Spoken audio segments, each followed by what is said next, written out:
Selamat pagi pemirsa, selamat bergabung kembali dengan kabar pagi Semada LA TV. Selama 30 menit kami akan menyajikan sejumlah informasi terdepan dan terpercaya. Bersama saya Siti Nurul Hidayati. Kita ke informasi pertama. Pertahanan IKN super canggih bisa atasi rudal Cina dan Korea Utara. Pemerintah merancang sistem pertahanan dan keamanan baru di Kalimantan Timur seiring dengan perpindahan ibu kota negara. Sistem ini dianggap ampuh untuk menjaga negara sekalipun dalam jangkauan rudal dari beberapa negara. Direktur Pertahanan dan Keamanan Kementerian PPN Bappenas Bogat Widiatmoko dalam konsultasi publik rancangan undang-undang tentang ibu kota negara di UPN Veteran Jakarta pekan lalu menerangkan, perpindahan ibu kota negara dari Jakarta ke Kalimantan Timur menciptakan perspektif geostrategis baru. Meski demikian, lokasi yang strategis tidak terlepas dari ancaman pertahanan dan gangguan keamanan, baik yang dilakukan oleh state actor, non-state actor, dan hybrid.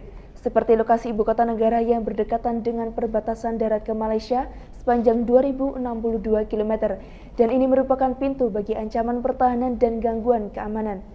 Boga juga menjelaskan, unfortunately ibu kota negara baru ada dalam radius jelajah intercontinental ballistic missile dan rudal hipersonik negara tertentu. Ancaman lainnya adalah, saat ini Pulau Kalimantan merupakan lokasi dan jalur transnation crime, seperti penyeludupan orang, narkoba, dan sebagainya.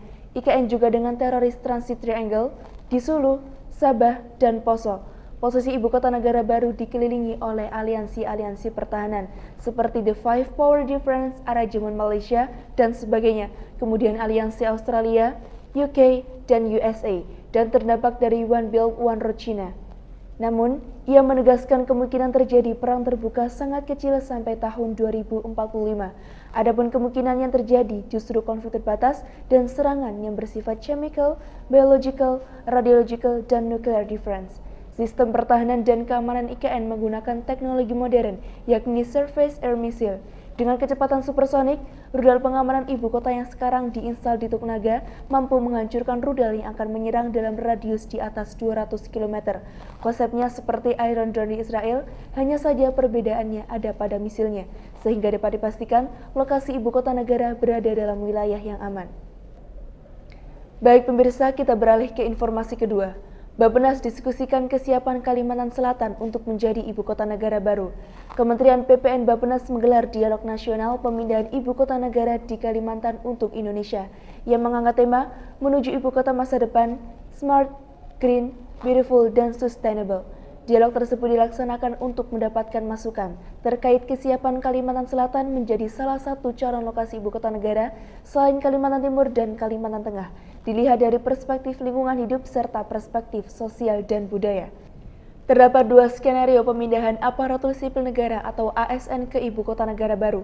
Pertama, apabila memindahkan semua ASN, baik eksekutif, legislatif, dan yudikatif, sekitar 1,5 juta orang, maka diperkirakan membutuhkan lahan 40.000 hektar. Kedua, apabila memindahkan sebagian ASN melalui skema right sizing sekitar 870.000 orang, maka diperkirakan membutuhkan lahan 30.000 hektar. Dari dua skenario di atas, untuk skenario pertama dibutuhkan 466 triliun rupiah, sedangkan untuk skenario kedua dibutuhkan 323 triliun rupiah. Bagaimana pemerintah memilih antara skenario pertama atau skenario kedua? Demikian kabar Semada LA pada pagi hari ini. Saya mewakili tim redaksi dan seluruh kerabat yang bertugas mengucapkan terima kasih atas kebersamaan Anda. Jangan lupa untuk tetap mematuhi protokol kesehatan. Sampai jumpa dan salam Semada LA.